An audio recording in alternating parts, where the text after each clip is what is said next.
These are NFL players who refuse to get better, starting with Kyle Pitts. Kyle Pitts was supposed to be that guy, a guy with elite athleticism, freakish size at 6'6", smooth hands, and the ability to line up anywhere on the field. He really looked like a textbook modern tight end. I mean, this guy was viewed as a top 5 pick in the 2021 draft, which rightfully got him comparisons to guys like Tony G, and even some who said he could redefine the position itself. When you watched him at Florida, you wondered what could stop this guy. He was going to come in and dominate the NFL immediately as a matchup nightmare who could stretch the field vertically and win contested catches. This draft certainly had talent with guys like Trevor Lawrence and Jamar Chase, but Pitts going 4th overall to Atlanta seemed like a home run pick. So surely the guy who was called a unicorn turned out to be a perennial Pro Bowler, right? Well, after his rookie season where he put up 1,000 yards, there were plenty of reasons to be excited. But it's not crazy to say that was his peak.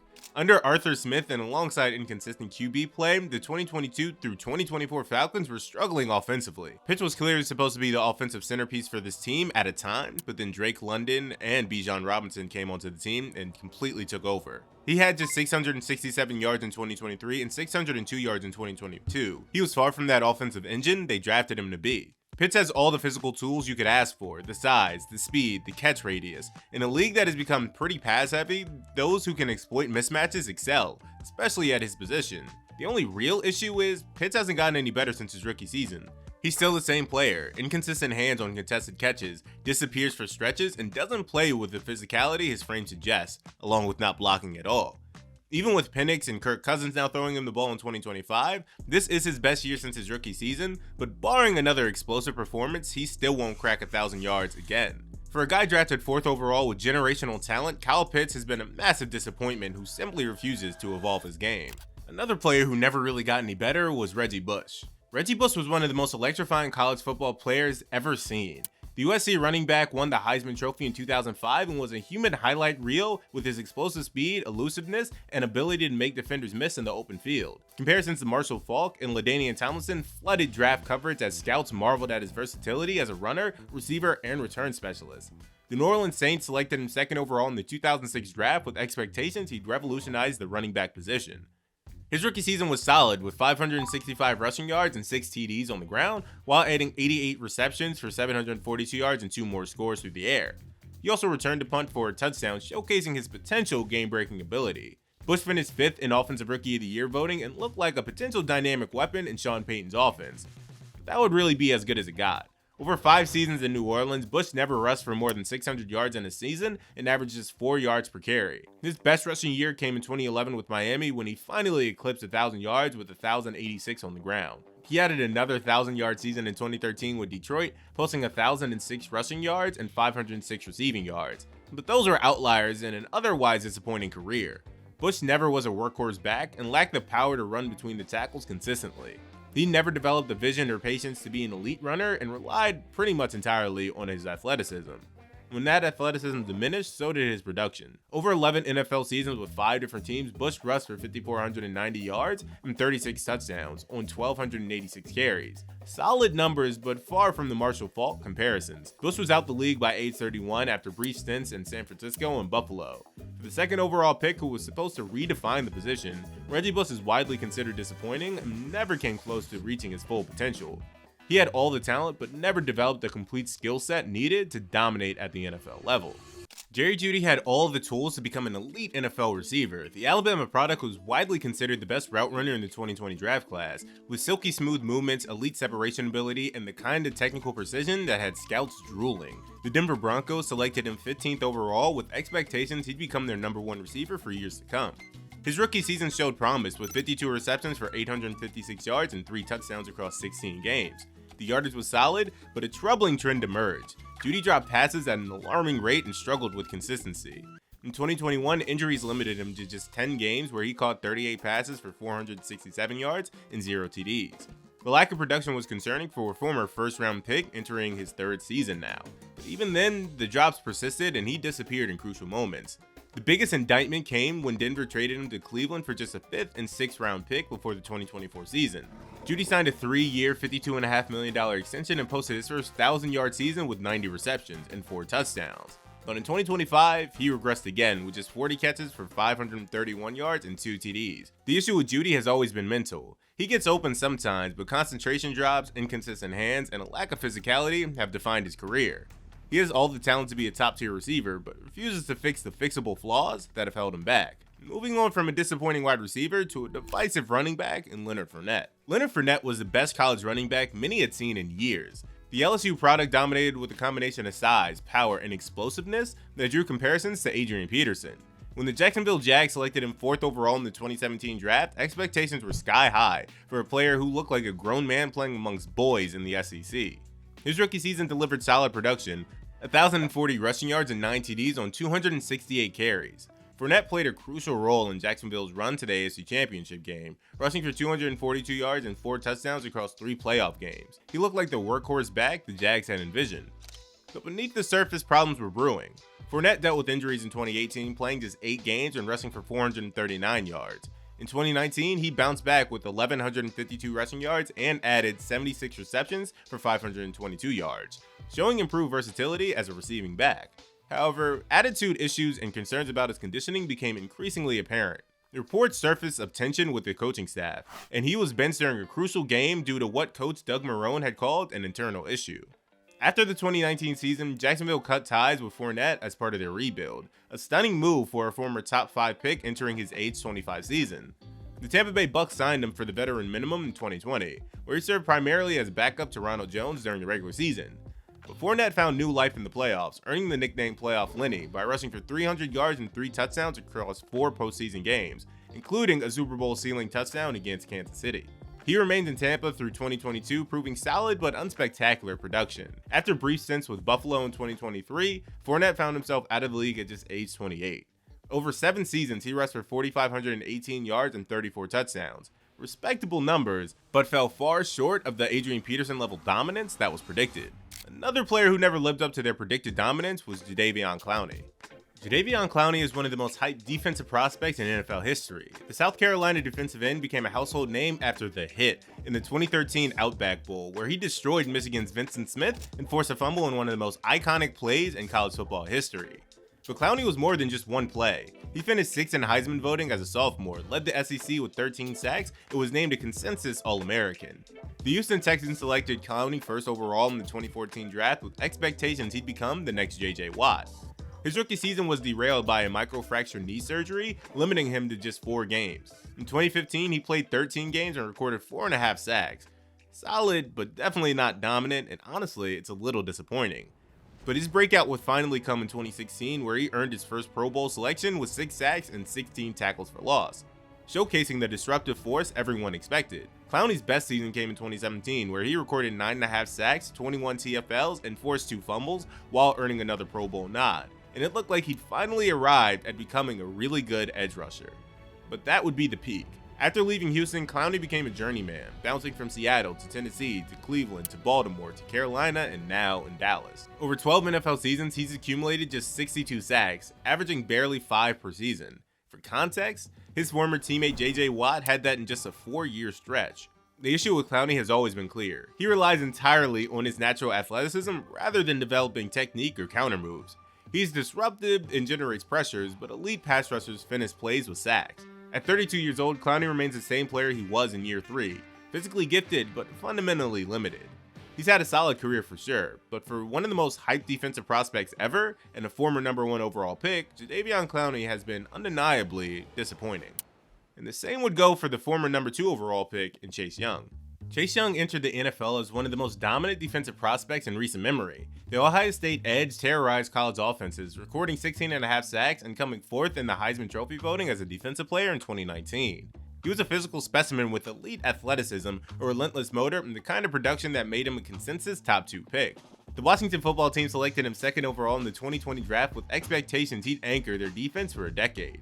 Young's rookie season validated the hype. He recorded 7.5 sacks, 44 tackles, 4 forced fumbles, and 3 fumble recoveries, including one he had returned for a touchdown. His impact went beyond statistics as he consistently disrupted opposing offenses and helped Washington reach the playoffs. Young earned Pro Bowl honors and won Defensive Rookie of the Year. At just 21 years old, he looked destined for perennial All-Pro selections. Then everything fell apart. Young tore his ACL in November of 2021, missing most of his second season. When he returned in 2022, he managed 0 sacks in the games he played. The explosiveness that made him special seemed diminished.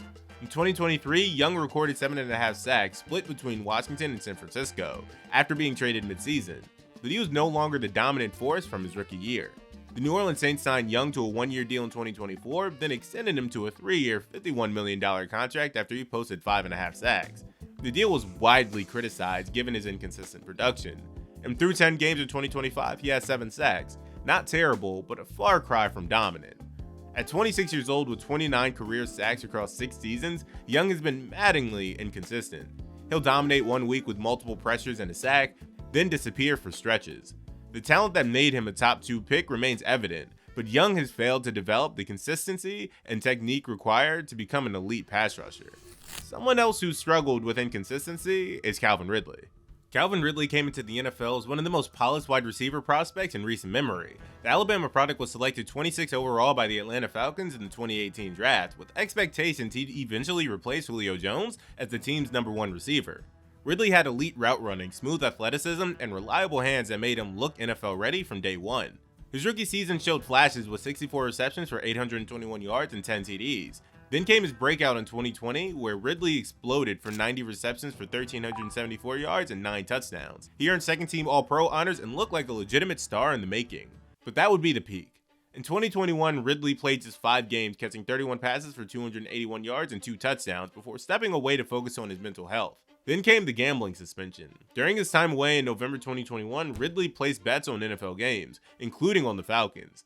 The league suspended him for the entire 2022 season for violating gambling policies. Atlanta traded him to Jacksonville during the suspension, and when he returned in 2023, Ridley posted 76 receptions for 1,016 yards and 8 touchdowns. Solid production that earned him a 4-year, $92 million contract from Tennessee.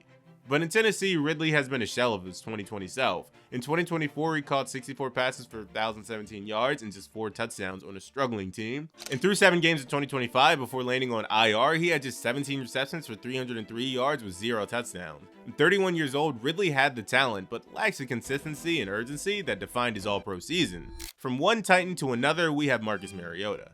Marcus Mariota entered the NFL as a college legend. The Oregon QB won the Heisman Trophy in 2014 and was selected 2nd overall by the Tennessee Titans in 2015. His NFL debut was perfect, literally posting a 158.3 passer rating in Week 1.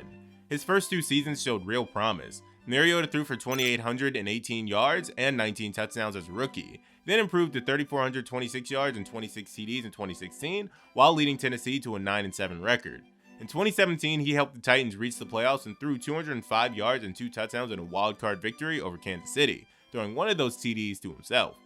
Just 24 years old with 3 consecutive 9-7 seasons, Mariota looked poised for a breakout, but that breakout never came. Injuries became a constant issue. In 2018, he played 14 games but threw just 11 touchdowns against 8 interceptions with a 92.3 passer rating. The Titans benched him midway through 2019 in favor of Ryan Tannehill after he threw just 7 touchdowns in 6 starts. Tennessee moved on, and Mariota became a journeyman backup. He signed with Las Vegas in 2020, appearing in just 1 game that season. In 2022, he got another chance as Atlanta's starter, going 5-8 while throwing 15 touchdowns and 9 interceptions. The Falcons quickly moved on to Desmond Ridder, and he's since bounced between Philadelphia and Washington as a backup. Mariota has compiled a 36-46 record as a starter with 17,879 passing yards, 107 TDs, and 62 interceptions. The issue was never talent. Mariota had everything physically, but he never developed as a pocket passer, couldn't stay healthy, and failed to evolve beyond his rookie skill set. At 32 years old, he's the same player he was a decade ago, just older and more injury prone. Ted Ginn was supposed to be a game-breaking weapon when the Miami Dolphins selected him 9th overall in the 2007 NFL Draft. The Ohio State star had elite 4.3 speed, explosive return ability, and the kind of athleticism that made him a threat to score every time he touched the ball. Scouts envisioned him as a dynamic playmaker who could stretch defenses vertically and create explosive plays in the passing game and special teams. His rookie season showed flashes with 34 receptions for 420 yards and 2 touchdowns, while adding a punt return touchdown.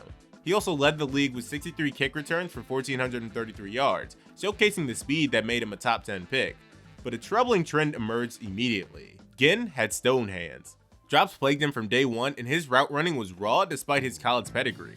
Over 14 NFL seasons with 7 different teams, Ginn never fixed those fundamental issues. He finished his career with 412 receptions for 5,742 yards and 33 touchdowns. Respectable volume numbers, but he never eclipsed 800 receiving yards in a single season. Ginn had his best season with the Panthers in 2015, catching 44 passes for 739 yards and 10 touchdowns while helping Carolina reach Super Bowl 50. The issue with Ginn was always clear. He refused to really work on his weaknesses. His speed remained elite throughout his career, but he never developed reliable hands, improved route running ability, or even added the physicality needed to be more than a gadget player. Teams kept signing him, hoping maybe this time would be different, but it never really was. Ted Ginn Jr. is widely considered a bust who wasted his natural gifts. Someone else who's on the bust territory is Kayvon Thibodeau. Kayvon Thibodeau entered the NFL as one of the most polarizing prospects in a while. The Oregon edge rusher had elite physical tools, 6'5", 258 pounds with a 7-foot wingspan and explosive athleticism that made him a nightmare for offensive tackles. The New York Giants selected him 5th overall in the 2022 draft, with expectations he'd become their next great pass rusher and anchor the defense for years to come. But even before the draft, red flags emerged. Thibodeau made headlines with comments about not just wanting to be a worker, but rather an owner, suggesting his focus might be more on building a brand than perfecting his craft. His rookie season showed flashes with 4 sacks, 49 tackles, and 2 forced fumbles across 14 games. He made some impact plays and looked like a solid starter, but nothing about his performance screamed elite pass rusher. In 2023, Thibodeau had his best season with 11.5 sacks, 50 tackles, and 3 forced fumbles, earning him consideration as a breakout star. But the inconsistency returned in 2024. Thibodeau recorded just 5.5 sacks across 12 games before injuries ended his season. More concerning than the numbers was what the film showed. He still relied entirely on his natural gifts rather than developing counter moves or advanced pass rushing techniques. Through 10 games in 2025 before being shut down, Thibodeau had just 2.5 sacks and 25 tackles. He'd been invisible for stretches, failing to generate consistent pressure or making game-changing plays. At 25 years old entering his next season, he's shown no real development beyond his rookie year. He's the same player he was as a rookie, just more expensive and more disappointing. Speaking of disappointing, we have Jeff George. Jeff George might have had the strongest arm in NFL history, but his career became a cautionary tale of wasted talent. The Illinois quarterback lit up the college scene in 1989, throwing for 2,738 yards and 22 touchdowns with just 12 interceptions. The Indianapolis Colts were so enamored that they traded up to select him 1st overall in the 1990 draft. George received the largest rookie contract in NFL history at the time, $15 million over 4 years. His rookie season showed promise with 2,152 yards, 16 touchdowns, and 13 interceptions. But attitude problems emerged immediately. In 1992, he threw just 7 touchdowns against 15 interceptions and refused to report to training camp in 1993, forcing Indianapolis to trade him back to Atlanta before the 1994 season. George had his best years with the Falcons, throwing for 3,734 yards and 23 touchdowns in 1994. But in just the 3rd game in 1996, George got into a nationally televised argument with head coach June Jones and was suspended for the remainder of the season before being traded to Oakland. But he was cut after a poor 1998 campaign and bounced between Minnesota, Washington, and eventually out of the league by 2001.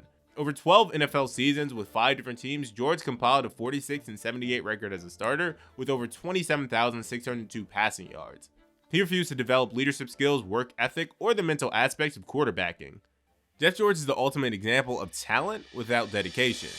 Now this next player didn't really have that much talent, and that's in Mitch Trubisky. Mitch Trubisky might be the most baffling QB decision in modern NFL history. The North Carolina product just started 13 games in college but had an explosive 2016 season, throwing for 3,748 yards and 30 TDs. Despite the limited sample size, the Chicago Bears were so convinced he was their franchise QB that they traded up to select him 2nd overall in the 2017 draft, ahead of Patrick Mahomes and Deshaun Watson. His rookie season was okay, with 2,193 yards and 7 TDs across 12 starts, as the Bears went 5-7 in his games. But it was his 2nd season that gave Chicago real hope. In 2018, Trubisky threw for 3,223 yards and 24 touchdowns, while leading the Bears to a 12-4 record and their first playoff appearance since 2010. He earned a Pro Bowl selection and looked like the franchise QB Chicago desperately needed. Then the wheels fell off. In 2019, Trubisky regressed dramatically, throwing for 3,138 yards with just 17 TDs against 10 interceptions. His accuracy issues, poor pocket presence, and inability to read defenses became glaring. Chicago declined his 5th-year option and let him walk to free agency. Trubisky signed with Buffalo as Josh Allen's backup in 2021, appearing in a handful of games. He got another chance as Pittsburgh's starter in 2022, going 2-3 before being benched for rookie Kenny Pickett. Now back in Buffalo as Allen's backup, Trubisky has appeared in a handful of games in 2025. Over 9 NFL seasons, he's compiled a 31-26 record as a starter with 12,769 passing yards and 74 TDs. He's the same quarterback he was as a rookie, but just older and relegated to backup duty now. Lastly, we have Kyler Murray. Kyler Murray has been defined by unfulfilled potential and concerning patterns. The Arizona Cardinals selected Murray first overall in the 2019 NFL Draft after his Heisman Trophy winning season at Oklahoma, where he showcased elite dual threat ability and playmaking skills that had scouts comparing him to Russell Wilson. Murray's rookie campaign delivered on the hype, where he threw for 3,722 yards and 20 TDs while adding 544 rushing yards and 4 scores on the ground. He won Offensive Rookie of the Year and looked like the franchise QB Arizona really has needed since Kurt Warner.